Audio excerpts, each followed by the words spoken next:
প্রথমেই আমরা শুরু করব ব্লগ রাইটিং দিয়ে। আমরা ব্রাউজারে চলে যাই, তাহলে এক্সাম্পল দিয়ে চমৎকারভাবে বিষয়গুলো বুঝতে পারবো। এখানে ব্রাউজারের ডক্সের মধ্যে চলে আসছি। আমরা ইউজুয়ালি কন্টেন্ট রাইটিং গুগল ডক্সেই করা হয়ে থাকে। কারণ হচ্ছে যে এইটাতে আমার অটোমেটিক্যালি সেভ হয়ে যায় আমার ড্রাইভের মধ্যে। আমি আপনাদেরকেও প্রিফার করব গুগল ডক্সেই আপনাদের কন্টেন্ট রাইটিং করার জন্য। ওকে, আর এছাড়াও আমাদের বেশ কিছু অ্যাডভান্টেজ আছে, লাইক বিভিন্ন এক্সটেনশন আমরা ইউজ করতে পারি। কী এক্সটেনশন ইউজ করবো আমরা সামনে দেখব।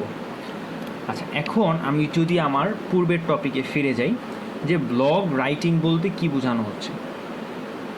ব্লগ রাইটিং বলতে বোঝানো হচ্ছে যেই ধরনের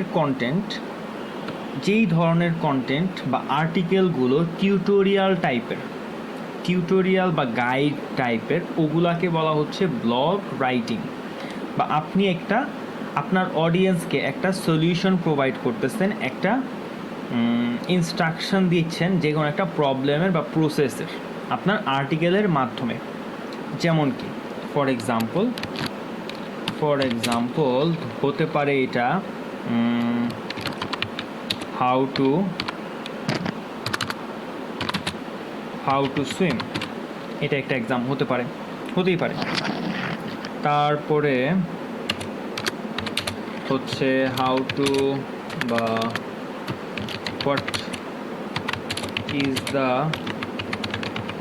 largest city in the world.